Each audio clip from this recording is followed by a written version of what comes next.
우리가 잘해서 여기 있는 게 아니라 우리를 붙들고 계신 하나님의 자비 때문에 이 자리에 있습니다.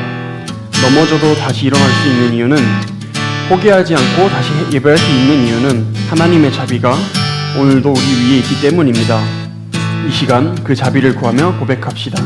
주의 자비가 내려와 주의 자비가 봄비같이 주의 자비가 내려와 나를 덮네. 주의 자비가 내려와 주의 자비가 내려와 주의 자비가 봄비같이 주의 자비가 내려와 나를 덮네. 헤이호 헤이호 주의 자비하심과 헤이호 주의 은혜로 헤이호 나는 영원히 춤추리. 한 번 더 헤이호 하겠습니다. 헤이호 주의 자비하심과 헤이호 주의 은혜로 헤이호 나는 영원히 춤추리. 주의 자비가 내려와 주의 자비가 봄비같이 주의 자비가 내려와 나를 덮네. 헤이호 주의 자비하심과 헤이호 주의 은혜로 헤이호 나는 영원히 춤추리. 헤이호 주의 자비하심과 헤이호 주의 은혜로 헤이호 나는 영원히 춤추리. 하나님 아버지, 계절이 바뀌는 이 시기에 우리의 삶도 주님 앞에 다시 정돈되길 원합니다. 날씨가 변하여 몸이 약해지기 쉬운 때에 우리의 건강을 지켜주시고 지친 마음과 생각에도 새 힘을 부어주소서.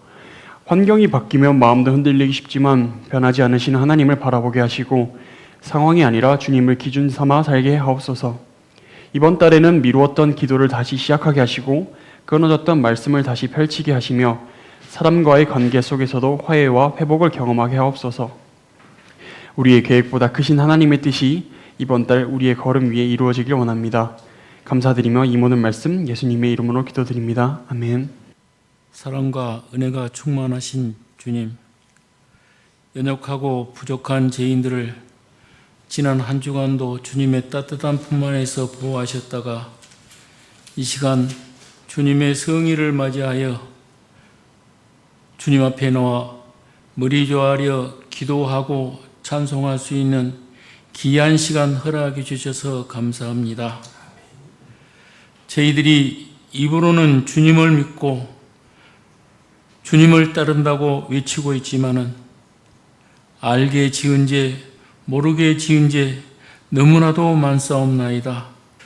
주님의 따뜻한 손길로 어루만져 주사 모든 죄의 허물을 벗겨주시고 신앙과 기도와 찬송으로 무장하여 주님께 한 걸음 한 걸음 더 가까이 다가갈 수 있는 강건하고 담대한 신앙심을 심어주시옵소서. 사랑하시는 주님이시여,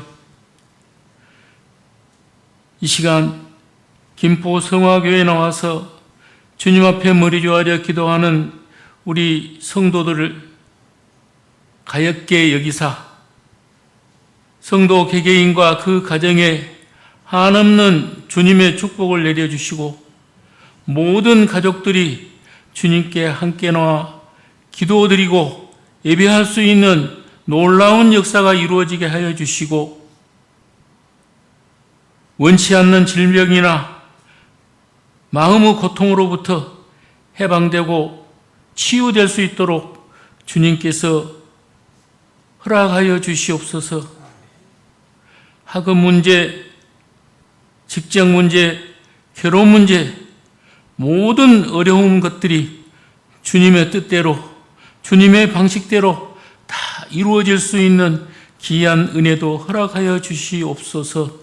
말씀을 인도하시는 우리 목사님에게 은혜 내려주시사 전하시는 말씀 한마디 한마디가 목마른 어린 양에게 생명수가 되듯이 여러모로 지친 우리 성도들에게 갈급한 생명수가 될 수 있도록 주님께서 허락하여 주시옵소서. 신앙으로 좀 더 성장하고 믿음으로 좀 더 담대히 일어나는 우리 김포 성화교회 성도들이 될 수 있도록 허락하여 주시옵소서. 사랑하시는 주님이시여, 이 시간 여러 사정으로 인해 참석하지 못한 성도들 많사옵니다. 그들이 어디에 있든 주님께서 도와주시고 함께하여 주시옵소서. 날로 넘쳐나고 주님의 복이 묻어나는 귀한 우리 김포 성화교회가 되게 하시고 세상의 빛과 소금의 역할을 다할 수 있는 성전으로 거듭날 수 있도록 주님께서 은혜 내려주시옵소서. 연약하고 부족한 죄인 주 예수님 이름 받들어 기도합니다. 아멘. 교회 소식을 말씀드리겠습니다. 오늘 김포 성화교회 오신 여러분을 예수님의 이름으로 축복하고 환영합니다. 올해 교회 표어는 기도로 자라가는 교회입니다. 기도를 통하여 하나님을 인격적으로 만나고 또 하나님의 말씀을 마음에 깊이 담고 살아갈 수 있는 은혜가 있기를 바랍니다. 오후에 성경 공부가 있습니다. 예수님에 대한 두 번째 시간으로 예수는 왜 오셨는가? 예수님의 사명을 중심으로 살펴보도록 하겠습니다. 그리고 3월 8일부터 29일까지 4주 동안은 매주 학습 공부를 시행하겠습니다. 오후 1시에 할 예정입니다. 중보기도나 신방이 필요한 분들은 언제든지 교육자에게 말씀해 주시기를 바랍니다. 후원하는 선교사님, 김경민, 목향이 선교사님 위해서 기도해 주시기를 바랍니다. 내가 세상에 화평을 주러 온 줄로 생각하지 말라. 화평이 아니요 검을 주러 왔노라. 내가 온 곳은 사람이 그 아버지와 딸이 어머니와 며느리가 시어머니와 불화하게 하려 함이니 사람의 원수가 자기 집안 식구라. 아버지나 어머니를 나보다 더 사랑하는 자는 내게 합당하지 아니하고 아들이나 딸을 나보다 더 사랑하는 자도 내게 합당하지 아니하며 또 자기 십자가를 지고 나를 따르지 않는 자도 내게 합당하지 아니하니라. 자기 목숨을 얻는 자는 잃을 것이요 나를 위하여 자기 목숨을 잃는 자는 얻으리라. 아멘. 여러분이 어떤 사람에 대해 알고 싶다면 보통 세 가지 부분에 대해서 주목하여 살펴볼 것입니다. 첫째는 그 사람을 부르는 여러 명칭입니다. 부모가 지어준 이름도 있고 또 함께 살아온 친구들이나 이런 사람들이 붙여준 별칭도 있죠. 별명 같은 것들이 있습니다. 부르는 이름들은 그 사람의 특징들을 담아내죠. 그리고 또 하나 그 사람을 잘 알 수 있는 방법은 그 사람이 하는 말입니다. 그 사람의 말을 통해서 그 사람이 가지고 있는 사상은 무엇인지, 감정은 어떤지, 성격은 급한지, 그렇지 않은지 이것들을 파악할 수 있죠. 그리고 셋째로는 그 사람의 삶을 주목해서 보는 것입니다. 무엇에 시간을 썼는지, 무엇을 기뻐하는지, 어떤 음식을 좋아하는지 이제 이 세 부분에 대해서 좀 살펴보면 웬만큼 그 사람에 대해서 알게 되죠. 성경은 예수님을 여러 이름으로 부르는데 특별히 이사야서 9장 6절에 이렇게 부릅니다. 그의 이름은 기묘자라, 모사라, 전능하신 하나님이라, 영존하시는 아버지라, 평강의 왕이라 할 것임이라. 여기에서 분명히 드러난 몇 가지를 파악할 수가 있는데 세 번째 언급한 전능하신 하나님이라. 아, 예수님은 신성을 가진 분이구나. 그냥 보통 인간이 아니고 그가 곧 하나님이구나. 신이 오시는 거구나 라는 것을 알 수가 있죠. 그리고 네 번째, 영존하시는 아버지라. 그의 존재의 특성을 나타내고 있습니다. 역사의 어느 시간적인 시점부터 시작해서 이제 한평생을 살다가 이 땅을 떠나가는 존재가 아니라 그는 영원부터 영원까지 존재하는 영존하시는, 그리고 아버지라고 하죠. 아버지라. 보통 우리가 하나님을 아버지라고 부르죠. 그리고 머리가 되는 그런 존재, 인도하는 존재라는 뜻입니다. 이렇게 힌트들이 나오는데, 이제 오늘 우리가 주목할 부분은 마지막에 나와 있는 평강의 왕입니다. 평강의 왕. 샬롬이라는 말이 바로 평강인데, 그 존재가 평강 자체이고 평강을 주시는 분. 여러분 얼마나 멋집니까? 평강의 왕. 이 평강의 왕을 만나면 여러분 느낌이 어떨까요? 막 따뜻하고 포근하고 긴장이 싹 풀리고 그러지 않을까요? 이렇게 명칭으로 평강의 왕이라고 이사야서에서 밝히고 있는 예수님이 오늘 본문에서는 전혀 이 다른 성격의 말씀을 하십니다. 이 말씀이 너무너무 좀 충격적입니다. 34절에 보면 내가 세상에 화평을 주러 온 줄로 생각하지 말라. 화평이 아니라 검을 주러 왔노라. 여러분 화평, 이 평강의 왕과 가장 잘 어울리는 단어잖아요. 근데 나는 이 화평을 주러 온 것이 아니라 갈등을 일으키는 거잖아요. 검을 주러 왔다. 누가복음에서는 검을 던지러 왔다 그래요. 평강의 왕이 검을 가지고 왔다고? 이 두 단어, 평강의 왕과 검은 모순되는 것처럼 보입니다. 같이 양립할 수 없는 것처럼 보여서 모순되는 것처럼 이렇게 느껴지는데, 사실은 모순이 아니라 역설입니다. 여러분, 예수님은 갈등을 만드는 분이 아닙니다. 다시 한번요. 갈등을 만드는 분이 아닙니다. 그렇지만 예수님의 복음 앞에서 숨겨져 있던 갈등이 드러납니다. 이해되시죠? 예수님이 갈등을 조장하는 분은 아닌데 예수님의 복음 때문에 잠재되어 있던 사람들의 갈등이 드러나게 됩니다. 복음이 들어오면 우리 삶의 중심이 드러나는데, 그런데 찬빛인 예수님께서 우리 삶 중심에 비춰주시기 전까지 우리의 삶은 어둠이 지배합니다. 표면적인 관계가 아무리 사랑스럽고 밀착된 관계, 그래서 정말 나는 아버지가 너무너무 좋아, 나는 내 아들이 있어서 너무너무 행복해, 이런 관계라도 그 사이에 한쪽에 복음이 들어오게 되면 이제 복음의 가치와 어둠의 가치가 서로 충돌을 일으킵니다. 그래서 그 사랑의 관계, 그 밀착의 관계는 잠시 주춤하고 이제는 이 공존할 수 없는 어둠의 가치와 빛의 가치가 충돌을 일으켜서 갈등의 양상만 드러나죠. 그래서 갈등을 조장하는 것은 아니지만 어둠으로부터 지배를 받고 있던 우리가 빛을 거부하고 저항하기 때문에 갈등의 모습이 드러납니다. 예수님은 바로 그런 상황을 지금 말씀하시고 오늘 우리에게는 전반적인 말씀을 통해서 이런 질문을 던지십니다. 너의 삶은 관계 중심이냐?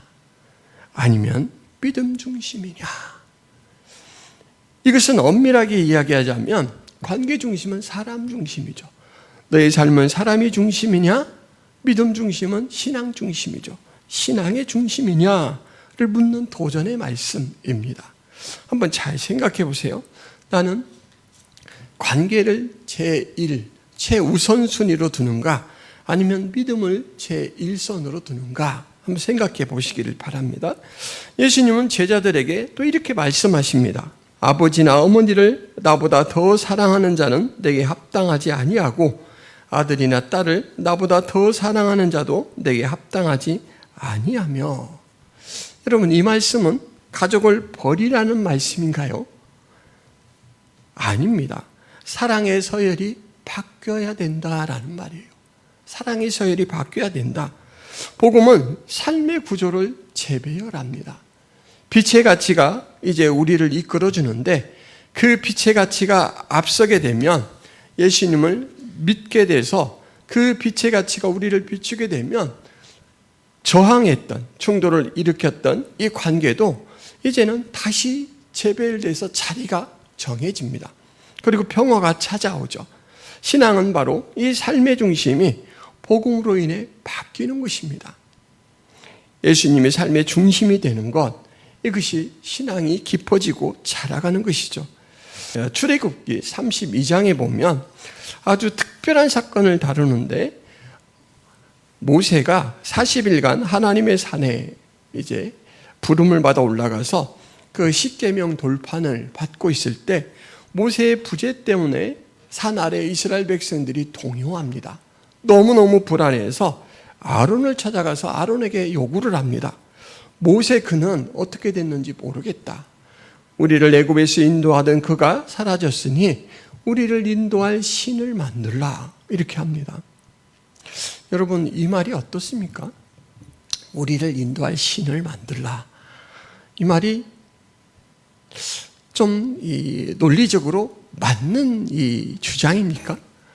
신을 아론이 만들 수 있을까요? 혹시나 만들어냈다면 인간이 만든 그 신의 인도를 받으며 살아가야 되는 것이 맞을까요? 모세가 사라지니까 불안해진 이 사람들은 바로 눈앞에 보이는 뭔가를 붙들고 싶어요. 그래서 아론에게 찾아가서 그렇게 신을 만들어내라 라고 요구를 하니까 아론이 금장식품들을 모아오라 라고 해서 그것으로 금송아지 형상을 만들었습니다. 그리고 이스라엘 백성들이 그때부터 이 금송아지 우상을 섬기면서 아론도 이제 거기에 좀 동조를 해서 오늘은 여호와의 성일이다 라고 선포를 하고, 그렇게 이스라엘 백성들이 제 가운데로 막 떨어져 갔습니다. 그때 산 위에 있던 하나님께서 다 지켜보시면서 모세에게 산 아래 너희 백성이 부패했다 하고 모세를 내려보내죠. 모세가 그 백성들 앞에 서서 이렇게 외칩니다. 누구든지 여호와의 편에 있는 자는 내게로 나오라. 여러분, 무슨 일을 하려고 부르는지 잘 알지 못하는 상태에서 다만 한 가지 기준이에요. 여호와의 편이라고 생각하는 사람, 여호와를 선택할 사람은 이 앞으로 나오라 라고 할 때 그 이스라엘 지파 중에 레위 지파가 그 자손들이 다 그 앞에 부름을 받고 나아갔습니다. 여러분, 이것은 모든 것들 위에 나는 하나님의 백성으로서 하나님의 말씀을 따르겠다라는 선택이죠. 다시 말해서 정체성의 선택입니다. 그렇게 나오자 허리에 칼을 차라. 그리고 이제 이 끝에 정렬을 시키고 이 끝에서 진 저 끝에까지 가면서 너희 앞에 있는 존재는 누구를 막론하고 칼로 치라. 형제가 있으면 형제를 치고, 친구가 있으면 친구를 치고, 이웃이 있으면 이웃을 치라. 이렇게 명령을 내려요. 왜냐하면 그 사람들이 바로 이 우상 숭배를 주도했던 사람들입니다. 레위 지파가 그 명령을 따라요. 내 사촌이 있는데 그를 칼로 쳐요. 어제까지 서로 생일이라고 초대를 하고 초대를 받고 했던 이웃도 쳐요. 여러분, 참 잔인하지 않습니까? 레위 지파가 참 잔인합니다. 형제도 버리고 친구도 버리고 이웃도 버립니다. 그렇습니까? 근데 잘 생각해 보세요, 여러분. 레위 지파가 버린 것은 형제, 친구, 이웃이 아닙니다. 레위 지파 한 사람 한 사람이 버린 것은 자기 자신이에요. 자기를 부인하지 않으면 이 명령을 따를 수가 없습니다. 내 형제인데요? 우리 아버지 동생이 낳은 아들이에요. 어떻게 칼로 쳐요? 이럴 수 있죠. 저 사람이 제게 얼마나 잘해줬는데 저 사람을 칼로 쳐요. 이럴 수 있죠. 근데 그 모든 마음속의 소리들을 뭐 하나로 누르냐면 하나님 앞에 죄 지은 죄인들을 하나님이 지금 정화시키고 있다. 이 백성을 더 타락하지 않도록 하기 위해서 그 죄를 처리하시는데 나는 대행자로 불렀다. 그래서 관계보다 믿음을 앞세웠습니다. 자기 자신을 버린 겁니다. 그래서 정체성의 선택이라고 하는 것입니다. 혈연보다 하나님 편에 서는 선택, 관계보다 믿음을 선택하는 결정, 바로 이것이 오늘 예수님께서 우리에게 질문하는 도전이에요. 너는 제자인가? 살아있는 제자인가? 활동하는 제자인가? 그렇다면 인간적인 친밀함보다 나와의 관계를 앞세워야 된다. 그렇게 지금 예수님께서 요구하시죠. 예수님은 이렇게 말씀하십니다. 자기 목숨을 얻는 자는 잃을 것이요 나를 위하여 자기 목숨을 잃는 자는 얻으리라. 세상은 늘 말합니다. 야, 사회는 경쟁 사회야. 이 무한 경쟁 사회에서 네 거는 꼭꼭 숨기고 붙들어야 돼. 그래야 내가 이기는 거야. 여러분 그렇지 않습니까? 자격증을 따야 돼. 그리고 사람들 앞에는 3개밖에 없는 것처럼, 그리고 이제 결정적일 때 10개를 딱 드러내야지 네가 합격할 수 있지. 너 만약에 지금 3개라고 안 하고 10개 있는 것을 다 드러내면 다른 사람들도 너보다 더 준비하려고 1년간 더 준비해서 너를 이길 수 있을 거야. 이렇게 계속 세상은 지켜야 얻는다, 붙들어야 산다라고 말합니다. 하지만 예수님은 오늘 정반대의 말씀을 하셔요. 맡겨야 얻는다예요. 맡겨야 얻는다. 내가 모든 것의 주인이고 내가 너의 삶을 인도할 능력이 있다. 그러므로 너는 나에게 맡겨라.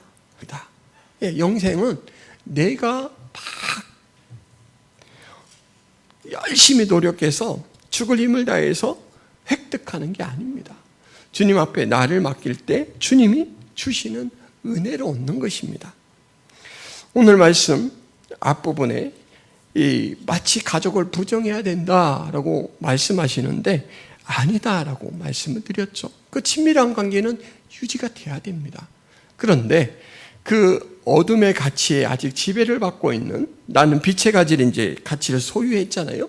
그 어둠의 가치와 내 속에 있는 빛의 가치가 충돌할 때 표면적으로는 갈등이 있는 것처럼 드러난다라고 했고, 이것이 이제 그도 빛의 영향을 받아서 빛의 가치를 갖게 될 때는 다시금 원점에 좋은 상태로 돌아간다. 그래서 관계를 재조정하는 것이지 가족과의 관계를 부정하거나 부인하라는 것은 절대 아니다라는 말씀을 드렸습니다. 예수님은 가족을 부정하지 않고 오히려 더 큰 가족을 선언하셨습니다. 마태복음 12장 50절 말씀, 누구든지 하늘에 계신 내 아버지의 뜻대로 하는 자가 누구입니까? 저입니다. 저. 예수님을 쫓아 사는 저. 그리고 여러분입니다.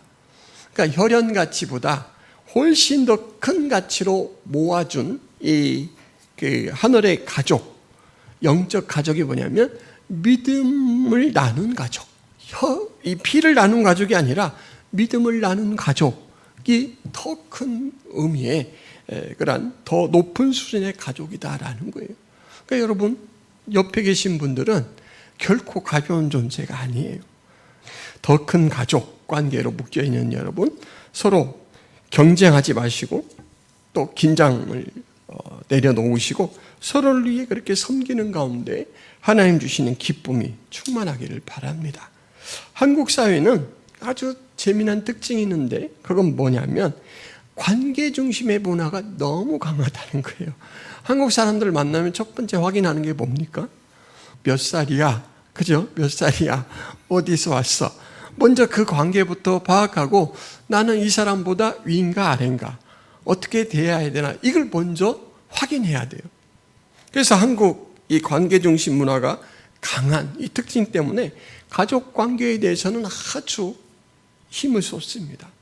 체면 문화가 아주 강합니다. 그리고 분위기에 대해서도 신경을 많이 쓰고 특별히 갈등을 피하려고 애를 씁니다. 그래서 한국 사회에서 신앙이 뿌리 내리기가 참 어렵습니다. 한국보다 더 어려운 이 사회가 어디냐면 일본입니다. 일본은 배려해야 된다는 게 너무 강해서 신앙의 권면조차도 상대방에게 부담을 주는 것처럼 생각해서 전도가 어려운 사회입니다. 그래서 일본 사회에서 복음이 이렇게 확장되어 나가기가 어려워요. 많은 사람들이 이 관계 중심의 문화라는 특성 때문에 신앙을 숨기며 살아갑니다. 가족이 반대할까봐, 그리고 직장에서 신앙을 드러내면 불편할까봐 그렇게 이제 숨기고 일부러 드러내지는 않아요. 그러나 예수님은 말씀하십니다. 우리가 앞에 살펴봤던 32절 말씀, 누구든지 사람 앞에서 나를 시인하면 나도 하늘에 계신 내 아버지 앞에서 그를 시인할 것이요. 신앙은 드러나야 된다라고 말씀하시는 거예요. 예수님께서 다른 이 말씀에서 비유를 쓰시는데, 사람이 등불을 켜서 말 아래, 말이라는 것은 이제 우리가 이 곡식을 이렇게 담을 때 그렇게 이제 쌀을 이렇게 몇 마를 담아서 한 가마니를 만들고 하잖아요. 그런 말인데, 등불을 켜서 그 속에 감추려고 등불을 켜는 사람은 없다. 오히려 온 집안이 환하도록 하기 위해서 높은 곳에 올려놓겠죠. 예를 들면 이제 여기서는 피아노 위에 같은 데 올려놔야 이렇게 환해지겠죠. 그것처럼 너희들은 세상의 빛으로서 드러나야 된다라고 말씀을 하십니다. 제자는 숨는 신자로 사람이 아니고, 제자는 예수님의 이름을 드러내며 사는 사람입니다. 예수님이 나에게 일으킨 변화가 무엇인지를 자랑하며 사는 사람이 제자예요. 여러분, 예수님을 만나고 여러분들은 뭐가 달라졌습니까? 뭐를 자랑하시겠습니까? 저는 예수님을 만나고 이것이 달라졌습니다. 표면적으로 자랑할 만한 게 하나가 있는데, 제 눈빛입니다. 제 눈빛을 보면 어떻습니까? 싸나워서 피하고 싶습니까? 예전에는 그런 눈빛이었습니다. 살기가 드러나는 눈빛이었습니다. 그래서 제가 몇 번 말씀을 드렸는데, 군대에서 막 세수를 하다가 평년겨울에 눈빛이 딱 마주치고 깜짝 놀랐어요.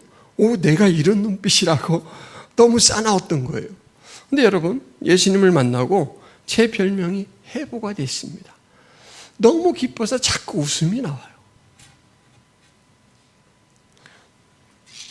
여러분들에게 영향을 끼친 그 예수님, 이 생명의 힘, 여러분의 삶으로, 여러분의 말로 드러낼 수 있기를 바랍니다. 예수님께서는 나에게 이런 사람은 합당하지 않다라고 하면서 부모를 더 사랑하는 자, 자식을 더 사랑하는 자라고 이야기를 하다가 이제 십자가를 지고 나를 따르지 않는 자라고 마지막 마무리를 하십니다. 여러분, 십자가가 무엇입니까? 십자가는 자기 부인이고 희생이잖아요. 예수님을 따르기 위해서 때로는 우리가 손해봐야 될 것들, 그런 순간들도 있다라고 해요. 사실 이때 십자가는 예수님께서 십자가 죽음을 당하기 전이라서 사람들이 이때 듣는 십자가는 늘 로마의 처형 방식과 연관해서 생각하게 됩니다.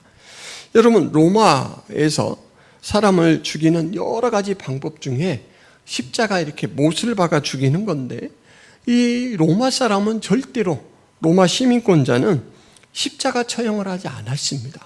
왜냐하면 너무너무 고통스러워요. 여러분, 십자가에 못을 박아 놓으면 어떨까요? 십자가에 못 박으면 얼마나 버틸 수 있을 것 같습니까? 적게 살아도 이 하루 정도는 산다고 합니다. 오래 산 사람은 15일까지 산다고 그래요. 여러분 한번 생각해 보세요. 자, 이 못이 제 몸무게를 버티는 거예요. 못이. 그리고 피가 점점점 빠져나가요. 여기에서 빠져나갈 뿐만 아니라 다리도 이렇게 폭에서 박아놨기 때문에 다리에서도 빠져나갑니다. 숨을 쉬어야 되는데 이 몸이 처져가지고 폐가 짓눌려요. 그럼 숨을 막 쉬기 어렵잖아요. 그러니까 숨을 쉬려면 아픈 다리에 힘을 주고 이렇게 일어나서 숨을 몰아쉬어야 돼요. 그리고 또 이제 점점점 막 버티면서 꺼져가는 거예요. 그리고 혈류가 빠져나가면 혈관이 수축이 되는데, 그 혈관이 오그라드는 그 고통은 화상의 고통이라고 그래요. 그러니까 여러분, 여기에 화상을 입어도 막 아프잖아요. 막 온몸에 있는 혈관이 화상을 입은 것 같이 아파요. 그러니까 십자가의 이 고통은 너무너무 고통스러워가지고 제발 죽여달라고 그렇게 막 소리를 지르는 그런 처형법입니다. 그런데 왜 로마 사람들은 이 처형을 할까? 길가에 이렇게 십자가를 세우고 처형을 해서 로마에 대항하는 사람들이 그 모습을 보고 무서워서 다시는 꿈을 꾸지 못하도록 하기 위해서 본보기로 보이기 위해서 그렇게 십자가 처형을 합니다.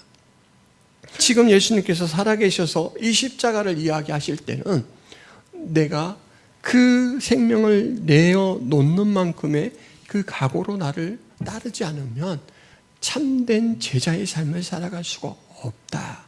그렇게 이야기해요. 체면을 앞세우면 참된 제자의 삶을 살 수가 없다라는 거예요. 부모와의 관계가 틀어질 것이 염려가 되어서 복음을 앞세우지 않으면 여러분 세상 가치에 늘 한 수 꺾여 사는 거예요. 만약에 예수님이 참비신 것을 믿고 오늘 제가 읽어드린 말씀, 이사야 말씀처럼 영존하시는 아버지고 그가 바로 하나님이시다라는 것을 알게 되면 내 부모의 기회는 살아계실 때가 전부입니다. 내가 복음을 들려드려야 그도 영생을 얻죠. 그래서 갈등이 무서운 게 아니고 그가 복음을 소유하지 못할까 봐 그것이 두려워야 돼요. 아까 말씀드렸듯이 복음이 들어가고 나면 관계는 재설정되고 예전에 좋은 관계들은 다시금 회복이 됩니다. 그래서 우리는 생활 속에서 예수님의 이름을 드러내는 신앙을 드러내는 제자의 삶을 살아야 되는데 여러분 오늘날 우리가 지는 이 십자가는 꼭 죽음이 아닙니다. 순교가 아닐 수 있어요. 여기서 우리가 십자가를 졌다고 얼마나 믿음 생활하다가 죽을까요? 순교를 당할까요? 아마 아무도 안 당할 거예요. 우리에게는 십자가가 생활에 작게 주어집니다. 관계 속에서 신앙을 숨기지 않는 선택으로 우리의 십자가가 드러나고 손해처럼 보여도 정직하게 사는 그런 결정 속에서 십자가가 드러납니다. 모멸을 당해도 같이 반응하지 않고 욕하지 않고 성질내지 않고 친절하게 그럴 만한 이유가 있겠지. 이분이 다른 곳에서 상처받아서 이렇게 예민해져 있나 보다 라고 이해하려고 하면서 받은 모습으로 대하지 않고 예수님이 나에게 입힌 사랑으로 대하는 인정받지 못해도 예수님을 따르는 삶 살아가려고 하는 것 이것이 바로 오늘날 우리가 감당해야 될 십자가의 모습입니다. 그러니까 거창한 것이 아닙니다. 먼 것이 아니에요. 가까운 곳에서 매 순간 주어지는 십자가를 지는 삶이 우리에게는 있다라는 것입니다. 여러분 십자가는 예전에는 고통의 상징이었지만 예수님의 십자가 죽음 이후에 십자가를 져라라는 것은 예수님의 삶에 참여하는 초대입니다. 예수님께서는 마태복음에 너의 짐을 내게 맡겨라. 내가 너의 짐을 함께 지겠다. 멍에를 함께 지겠다. 그리고 너는 내 멍에를 메어라 라고 말씀하시죠. 옆에서 나와 같이 복음의 같이 아래서 살아가자 이렇게 초대하는 거예요. 그래서 이 초대는 너무너무 복된 초대입니다. 예수님은 오늘 우리에게 질문하십니다. 너의 삶의 중심은 무엇이냐? 여러분 아직도 관계입니까? 아직도 체면입니까? 아니면 모든 것들은 예수님께 맡기고 관계를 재설정하면서 믿음을 앞세우십니까? 관계를 위해 믿음을 숨기겠습니까? 아니면 믿음을 중심으로 관계를 재설정하시겠습니까? 진정한 평화는 갈등이 없는 상태가 아니라 하나님과 화해된 상태입니다. 아까 제가 말씀드린 출애굽 시대의 레위 자손들 우상 숭배로 하나님과의 이 화평이 깨어졌을 때 그들이 이제 나서서 하나님과의 화해를 위해서 죄인들을 정화시키는 그 도구로 사용되었던 것처럼 갈등을 잠재우려는 것이 아니라 하나님과 화해를 시키기 위해서 여러분들이 쓰임을 받아야 됩니다. 그리고 하나님과 화해한 사람은 세상 속에서 때로는 갈등을 겪어도 결국 참된 생명을 얻게 됩니다. 예수님의 말씀 39절 말씀 나를 위하여 자기 목숨을 잃는 자는 얻으리라. 이 레위 자손은 그 일로 인하여 복을 선언받습니다. 레위 자손의 받은 복은 무엇이냐면 하나님의 그 성막을 섬기는 일꾼으로 일평생 봉사하는 거예요. 하나님의 그 성막이 광야에 이동되지 않습니까? 그때 레위 자손이 천막을 메고 또 그 언약궤들을 메고 그 기둥 하나하나를 다 서로 메고 그렇게 이동했습니다. 하나님과 가장 친밀한 관계 속에서 하나님을 섬기는 복. 그리고 가나안 땅에 정착하고 나서는 레위 자손은 한 지파로서의 존재가 아니라 하나님께서 11지파 속에 다 흩어 넣으시고 그들을 통하여 이 11지파를 가르치고 또 신앙 중심으로 살아갈 수 있도록 신앙의 구심점이 되도록 그렇게 하나님께서 사용하셨습니다. 여러분들이 오늘 말씀에서 관계보다 믿음을 앞세울 때 하나님께서 여러분을 그렇게 존귀하게 쓰실 것입니다. 가장 친밀한 대상으로 여기시고 그리고 하나님의 영광, 천국 백성을 만들고 천국을 확장시키는 그 삶에 여러분들을 파송하여 사용하실 것입니다. 그때 여러분들에게 오는 십자가를 넉넉히 이길 수 있는 믿음으로 삶을 사시기를 바랍니다.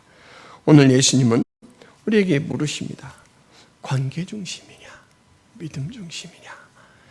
여러분 믿음으로 관계를 재정렬하시는 지혜가 있으시기를 바랍니다. 기도합니다. 하나님 아버지, 오늘 예수님께서 어둠의 지배를 받고 있는 세상에 빛이 드러날 때는 저항이 있고 가치의 충돌이 있지만 그것이 전부가 아니라 관계가 재정렬된 다음에는 제자로서 세상을 선하게 변화시키는 놀라운 그러한 삶의 전개가 있을 것이다 라고 말씀하십니다. 하나님, 예수님보다 앞세우는 것이 없도록 도와주옵소서. 또한 하나님, 우리가 십자가를 두려워하거나 십자가를 멀리하지 않고 오히려 사랑할 수 있도록 도와주옵소서. 십자가가 예수님의 삶에 동참하도록 부르는 초대라라는 것을 저들이 이해할 수 있도록 도와주옵소서. 매 순간 이 거룩한 질문을 갖고 살게 하여 주옵소서. 나는 관계 중심인가? 믿음 중심인가? 나는 사람 중심인가? 하나님 중심인가? 제자로서의 하나님 늘 이 중심을 바로잡는 그러한 교정이 있도록 도와주옵소서. 예수 그리스도의 이름으로 기도드리옵나이다. 아멘. 이제는 예수 그리스도의 은혜와 하나님 아버지의 지극하신 사랑과 성령 하나님의 보호, 교통, 인도하심의 역사가 김포성악의 모든 성도들 머리 위에, 교회 위에, 가정 위에, 가족 위에, 하나님 백성들 머리 위에 영원토록 함께 있을지어다. 아멘.